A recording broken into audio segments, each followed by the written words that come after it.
오늘 우리에게 주시는 하나님의 말씀은 신약 성경 마태복음 13장 31절 33 그리고 44절에서 52절 말씀입니다. 22쪽입니다.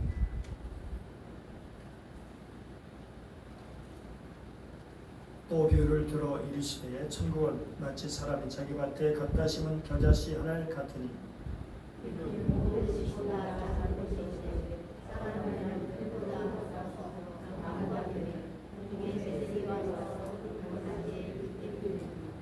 또 비유로 말씀하시되 천국은 마치 여자가 가루 소말숲에 갖다 넣어 전부 부풀게 한 누룩과 같으니라.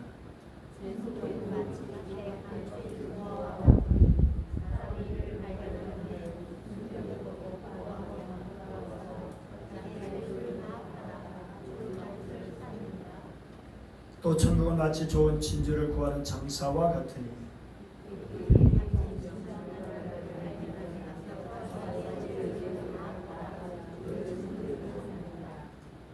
또 천국은 마치 바다에 치고 각종 물고기를 모는 그물과 같으니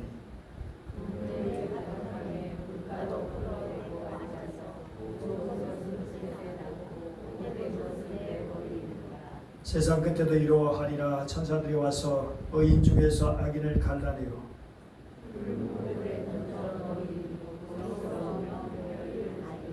이 모든 것을 깨달았느냐 하시니 대답하되 그러하오이다. 이르시되 그러므로 천국의 제자단 서기관마다 마치 제국과 옛것을 그 곳간에서 집주인과 같으니라. 아멘. 예수님께서 주기도문에서 두 번째로 기도하라 하신 것이 아버지의 나라가 임하옵시며, 그렇죠? 또 예수님께서 사역을 처음 시작하시면서 외치신 것, 때가 찼고 하나님 나라가 가까웠으니 회개하고 복음을 믿으라라는 말씀이죠.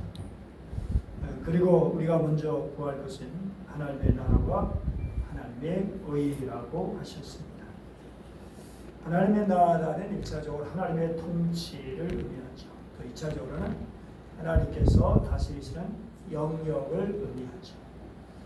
한마디로 하나님께서는 하나님 나라는 하나님께서 자기 백성을 통치하시는 나라이죠.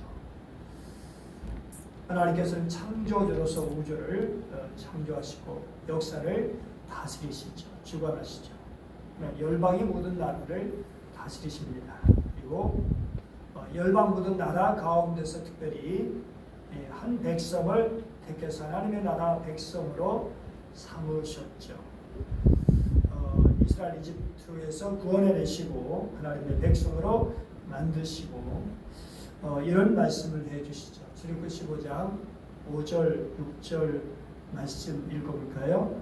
세계가 다 네게 속하였나니 너희가 내 말을 잘 듣고 내 언약을 지키면 너희는 모든 민족 중에서 내 소유가 되겠고 너희가 내게 대하여 제사장 나라가 되며 거룩한 백성이 되리라. 너는 이 말을 이스라엘 자손에게 전할지니라.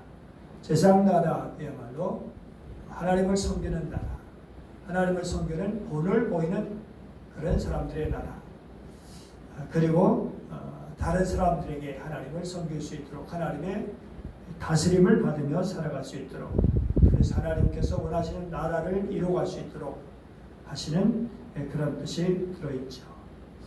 하나님의 나라에 깊은 관심을 가지신 우리 예수님, 마태복음 13장처럼 하나님의 나라가 어떠한지 비유로 말씀하셨는데요. 그런데 보면 아주 거대하고 찬란한 왕국으로 설명하지 않으셨어요. 지지난주 우리가 말씀을 본 것처럼 예수님은 씨 뿌린 자의 비유를 통해서 하나님의 나라를 설명하시기도 하셨죠. 씨 뿌린 자의 비유는 하나님의 나라가 이 땅에 어떻게 임하는가, 또 어떻게 확장되는가, 왜 사람마다 다르게 경험되는가를 보여주는 그런 말씀이죠. 하나님의 나라는 어떤 군사적이나 정치적인 권력으로 임하는 것이 아니라 말씀의 씨앗 형태를 인간의 마음에 찾아든다라는 거죠. 하나님은 절대 강요하지 않으시고 말씀의 씨앗을 인간의 마음의 밭에 뿌리심을 통해서 그분의 통치를 시작하시죠. 그리고 하나님 나라 백성에 대해서 그 권능을 누리는 것은 말씀을 받아들이는 인간의 인간의 마음의 태도에 달려있다라는 것이죠. 이것을 이제 우리가 읽은 오늘 본문 예수님 거저와 겨자씨 하나를 또 가루 서말 속에 이제 갖다 넣어 전부 불풀이한 누룩, 또 밭에 감신 보화, 좋은 지지를 구하는 장사, 그리고 바다에 치고 각종 물고기를 모으는 그물 등으로 하나님의 나라를 설명해 주셨는데, 이런 것들은 갈릴리 서민들의 일상적인 삶과 밀접하게 연결된 이야기죠. 그리고 이런 비유들은 하나님의 나라, 천국이 가지는 다양한 속성과 역동성을 입체적으로 보여주고 있죠. 제일 먼저 겨자씨 하나, 지름 1mm도 되지 않는 아주 사소한, 손가락으로 살짝 문지르면 자취도 없이 사라져버릴 것 같은 작고 거친 씨앗입니다. 겨자씨는 당시 유대인들에게는 가장 작은 것의 대명사였습니다. 그런데 하나님의 나라를 그런 것으로 설명하시다니 놀라운 일이죠. 예수님께서 전하신 하나님의 나라는 초란 나사렛 목수의 아들과 소수의 제자들로 시작해서 처음에 세상의 주목을 받지 못했지만, 그러나 이 씨앗이 자라고 자라 새들의 깃들일 만큼 큰 나무가 되는 것처럼 하나님의 나라는 전 세계와 역사 속으로 거대하게 확장되었습니다. 또 하나님의 여인의 손때 묻은 반죽 그릇 속에서 큼큼하고 시큼한 냄새를 풍기며 부풀어 오르는 누룩이었습니다. 가루 반죽 속에 들어간 누룩은 눈에 보이지 않죠. 이처럼 하나님의 나라는 세상 속에 조용히 스며듭니다. 현대 양자 역학의 터널링 효과, 양자 터널링이라는 입자 물리학 개념이 있는데요. 하나의 입자가 자신보다 높은 에너지 장벽을 만났을 때 고전 물리학에서는 결코 그 벽을 넘어설 수 없다라고 말하죠. 하지만 양자 세계에서는 입자가 넘을 수 없는 장벽을 파동의 성질 때문에 마치 유령처럼 뚫고 반대편으로 지나가 버린다라는 것을, 그래서 마법과 같다라고 표현을 하죠. 하나님의 나라가 바로 이 양자 터널링과 같습니다. 세상의 견고한벽, 절망, 가난, 무기력, 질병이라는 장벽 앞에서 예수 그리스도의 복음이라는 작은 입자는 세상의 논리를 뚫고 침투하죠. 물속에 묻힌 겨자씨는 어둠 속에 자랍니다. 아무도 보이지 않는 축축하고 차가운 땅 속에서 뿌리를 내리죠. 밀가루 서머 속에 들어간 누룩이 은밀하게 그리고 확실하게 반죽의 성질 전체를 변화시킵니다. 그래서 그 반죽이 사람에게 생명을 주는 빵, 떡이 되게 하죠. 이처럼 복음은 한 사람의 내면을 변화시키고 나서 사회 문화 전체를 이렇게 거룩하게 변화시키는 바로 강력한 힘이 되는 것이죠. 생명의 주님을 믿고 따름으로 주님의 그 귀한 생명을 누리고 그 생명을 나누는 사람이 되게 하죠. 눈에 띄지 않는 그 작은 것이 그리 큰 일을 하는 것입니다. 안도현 아주 귀한 시인이죠. 그의 시에서 우리 같이 한번 읽어볼까요? 연탄재 함부로 사지 마라. 너는 누구에게 한 번이라도 뜨거운 사람 이었느냐. 연탄재 하나 가지고 귀한 영감으로 우리에게 교훈을 주고 있죠. 세상 사람들은 겨자씨를 보고 누룩을 보고 이까짓 게 무슨 영향이 있겠어? 라고 비웃죠. 그러나 하나님의 나라는 세상이 알지 못하는 그 작은 일상의 현장에서 시작된다라는 것입니다. 여러분 하루하루의 삶은 어떠합니까? 반복되는 직장생활, 타성으로 가득 찬 가정생활 속에서 매일매일 반복되는 일상의 수레바퀴 속에서 내가 하는 작은 기도가, 내가 건너는 말 한마디가 무슨 변화를 가져오겠어? 그렇게 자주 하는 마음을 갖지는 않습니까? 그런데 우리 주님께서 아니야, 그 작은 겨자씨 안에 공중의 새들이 와서 깃들이는 거대한 나무의 미래가 숨겨져 있다. 우리 주님은 자꾸 보면 믿음의 그 놀라운 결과를 보고 계시죠. 이 영적인 비밀을 눈으로 보는 자가 바로 깨달은 사람입니다. 문제는 하나님의 나라의 겨자씨가 자라기까지 우리는 일상의 뼈아픈 시간을 통과해야 한다는 사실이지. 창세기 29장을 보면 밭에서 땀 흘리는 한 사람의 거친 숨소리를 들을 수 있는데요. 당연히 야곱이 있죠. 야곱은 나이를 얻기 위해서 외삼촌 라반의 집에서 7년을 며칠 같이 며칠 그렇게 섬겼습니다. 무엇 때문에? 사랑의 힘 때문이죠. 밤에는 차가운 소리를 받고 낮에는 뼈아프게 살까지 벗겨지는 노동이 있었지만 그 마음에는 라헬이라는 희망이 있었기 때문에 그 세월은 눈 깜짝할 사이에 지나고 말았죠. 그러나 첫날 밤이 지나고 아침 햇살이 창문에 비칠 때에 놀라지 않을 수 없었어요. 왜냐하면 그의 눈에 비친 여인은 라헬이 아니라 누구요? 레아였던 것이죠. 아니 어찌 이럴 수 있습니까? 거칠게 항의하는 야곱에게 라반은 기만적인 미소를 지으며 이렇게 말합니다. 우리 집안에는 우리를 언니보다 먼저 주는 법이 없어.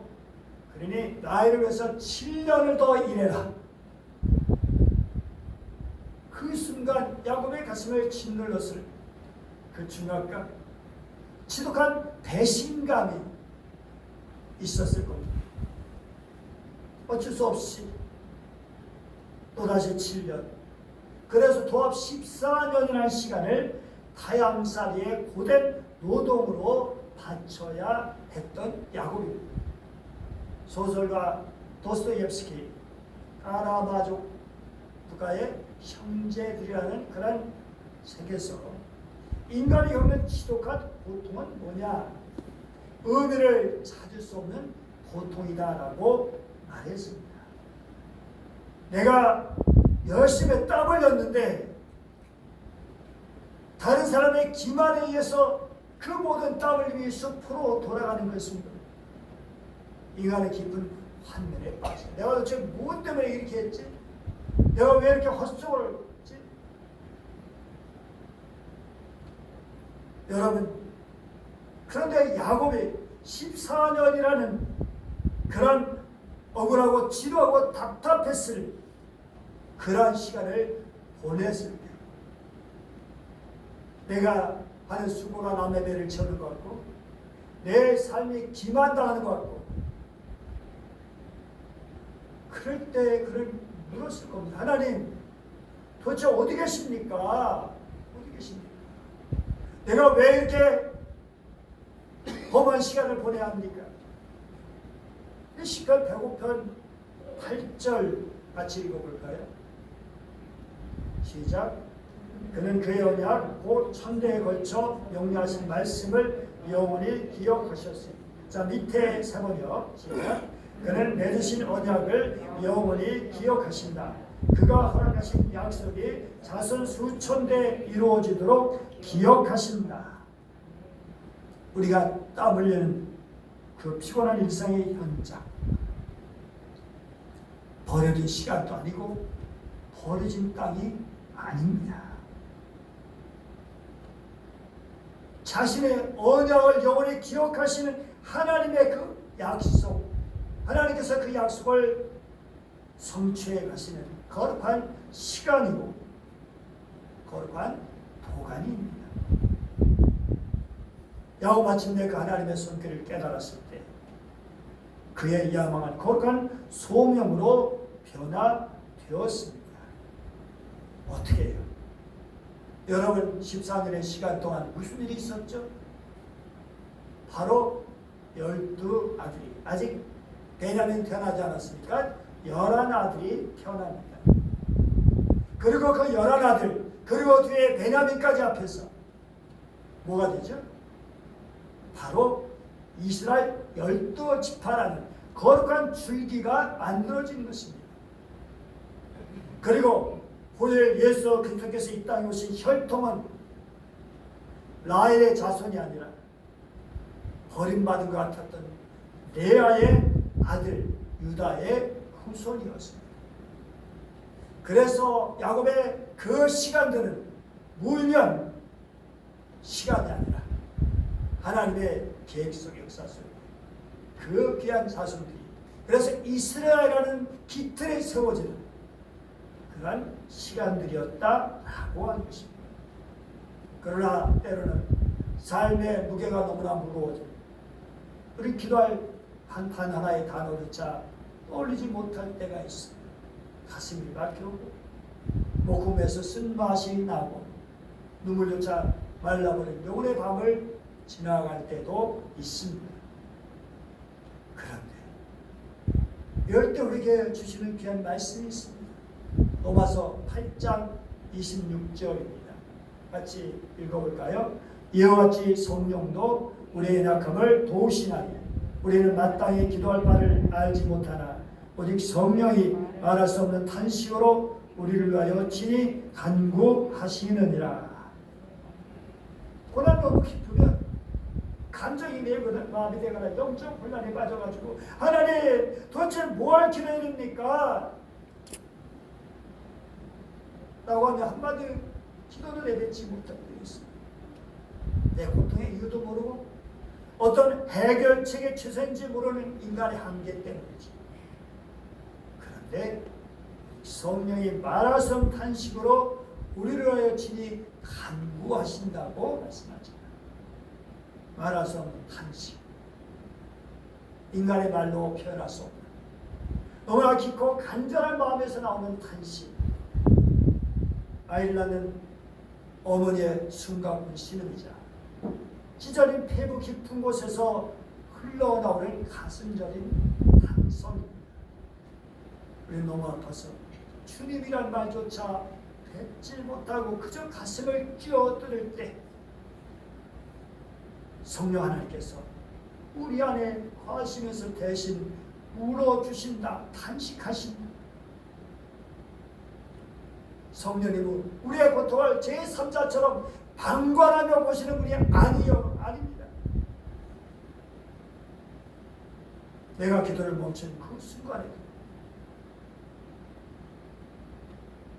주님께서 우리 깨어진 마음속에 친히 찾아오셔서 우리가 흘리는 눈물과 비명보다 더 깊은 아픔과 탄식으로 함께 울고 계시고 우리를 위하여 눈물을 흘려주시는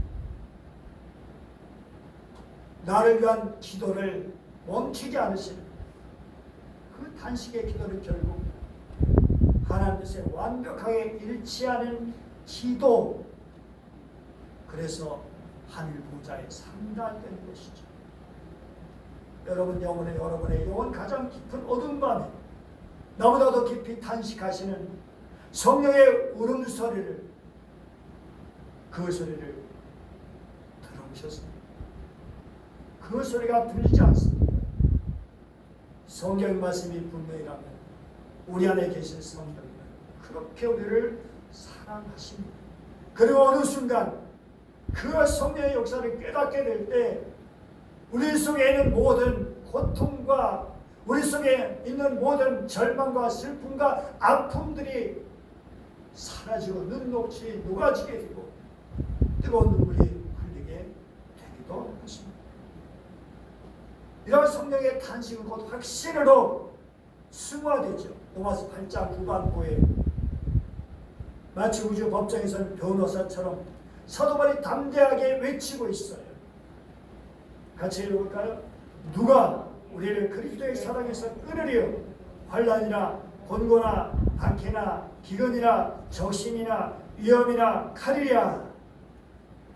영화 미션을 보면 과거의 죄책감이라는 그 거대한 바위를 등에 짊어지고 칠레의 밀림 속으로 헐떡이며 끌고 올라가는 로드리고 용병이 보이죠. 그는 스스로를 처벌하기 위해서 가파른 절벽으로 올라갑니다.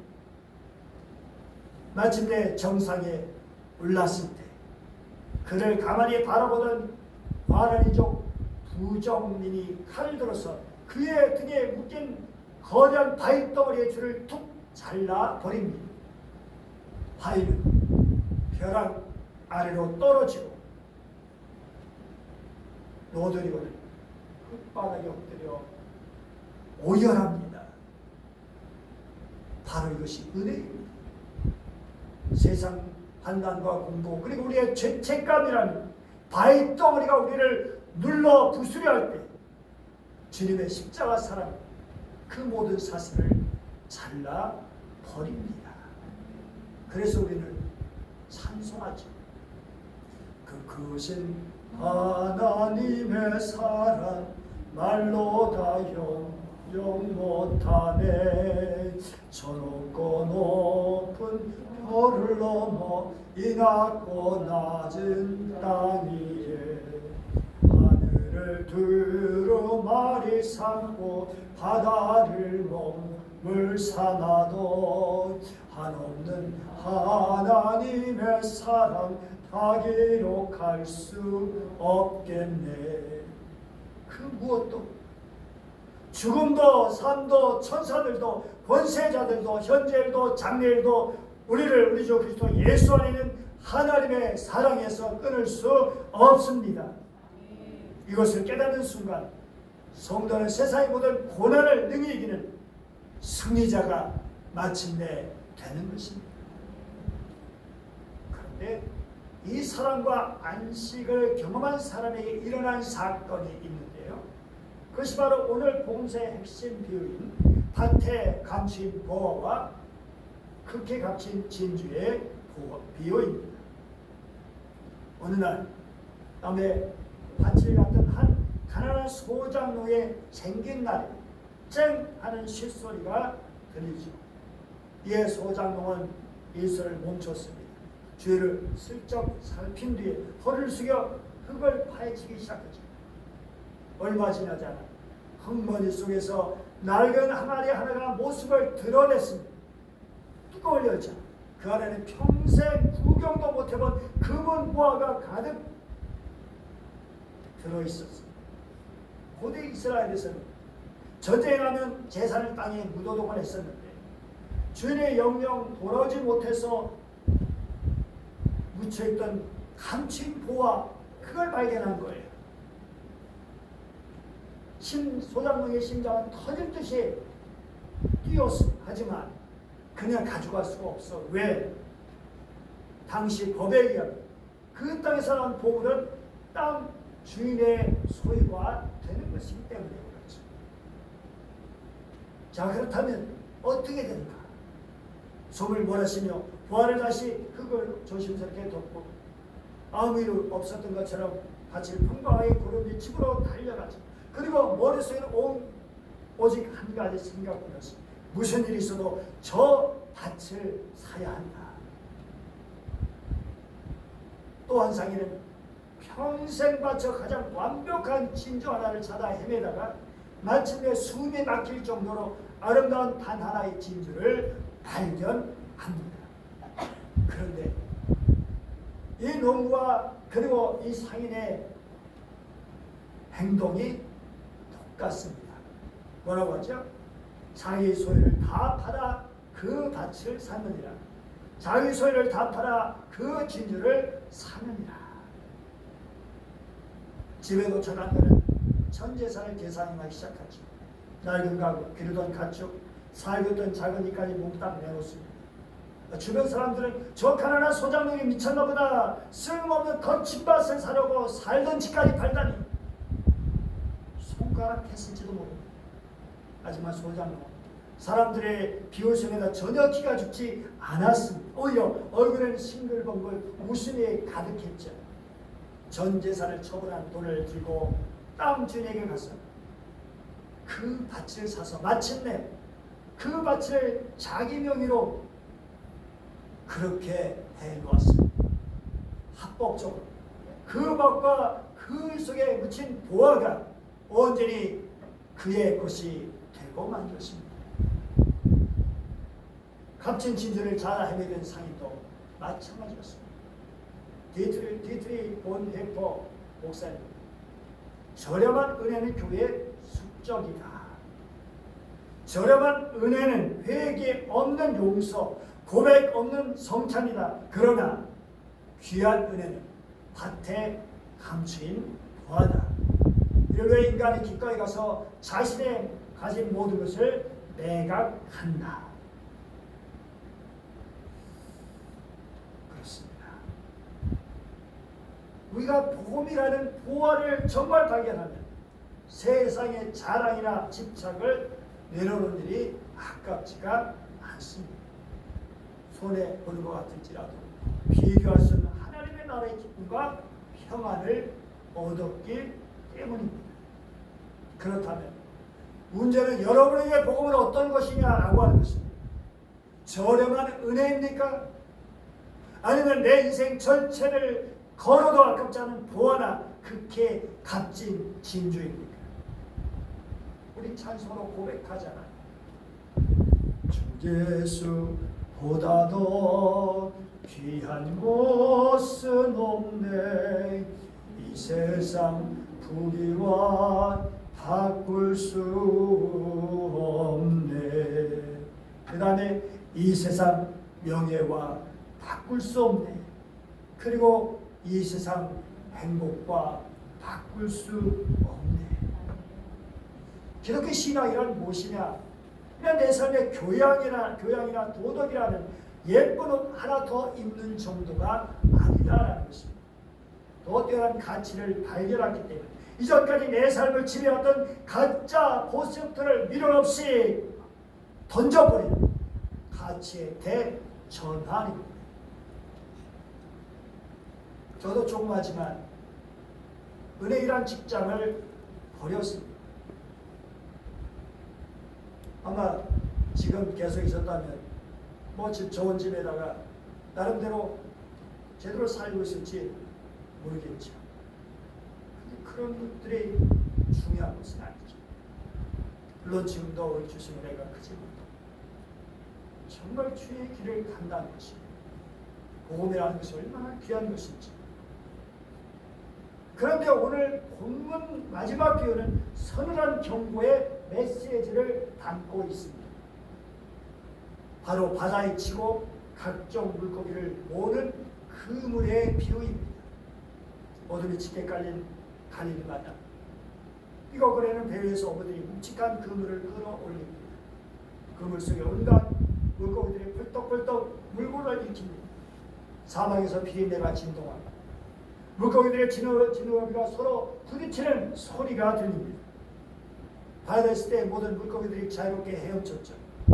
그물이 자신들을 둘러싸고 위로 끌어올리러지는 사실조차 깨닫지 못했던, 그러나 물가에 도달한 순간 결정적인 분리가 일어납니다. 어부들은 앉아서 좋은 것은 그릇에 담고 못된 것은 내버립니다.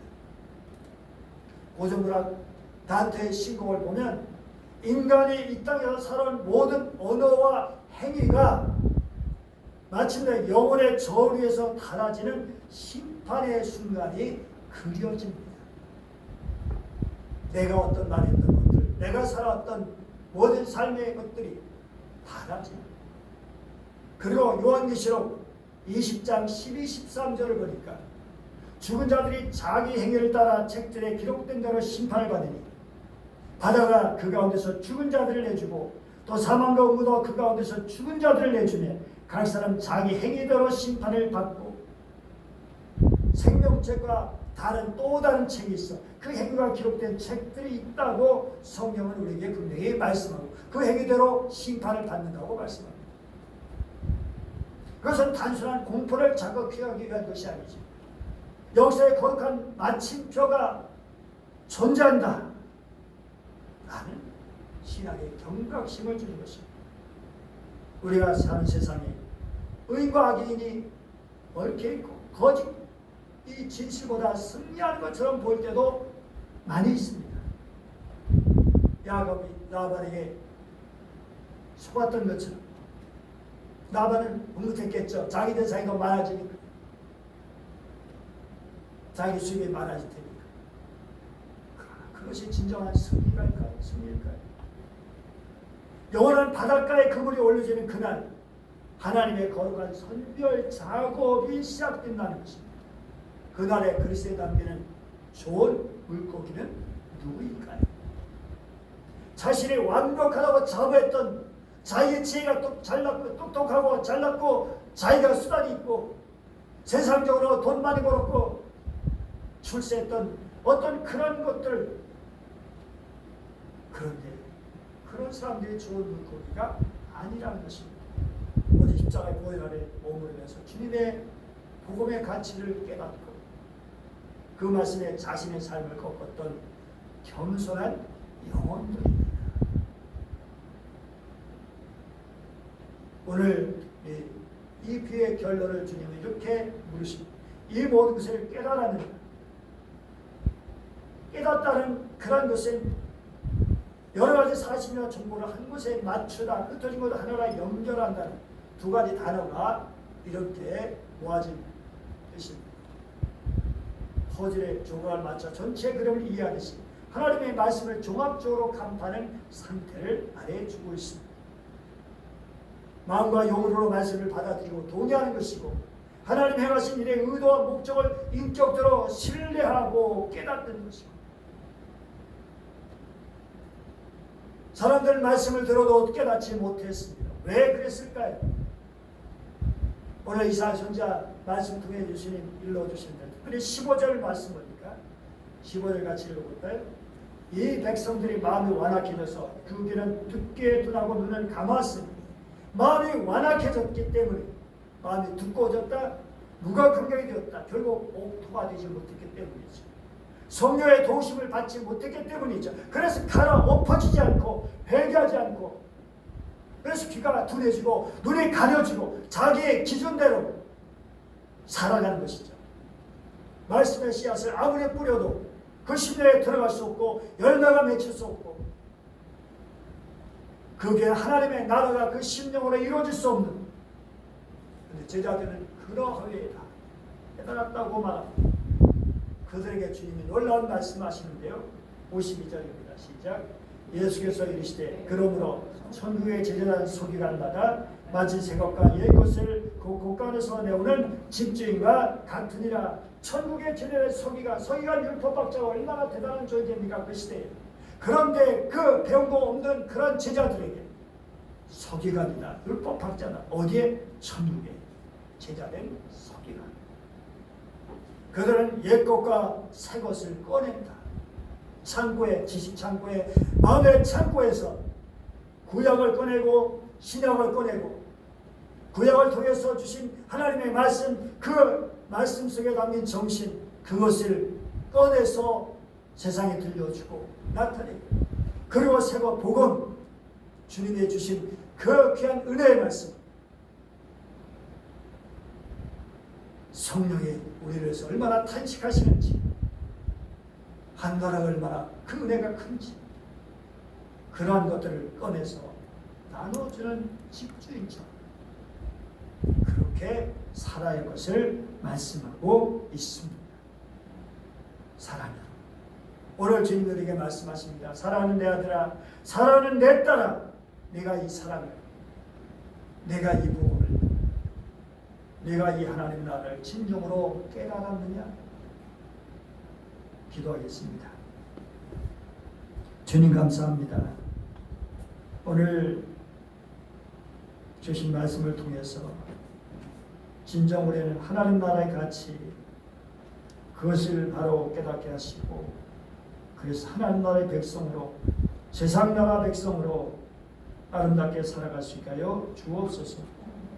그래서 천국의 제자는 서기관이 돼서 옛 것과 새 것을 우리 지식 창고, 마음의 창고에서 자유롭게 꺼내서 사람들에게 하나님의 복음을 알게 하고 천국의 가치를 알게 하고 주님의 통치를 받게 하고 하나님께 영광 돌리게 하는 아름다운 사람들이 되게 하여 주옵소서.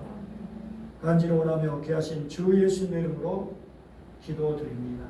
아멘. 아멘.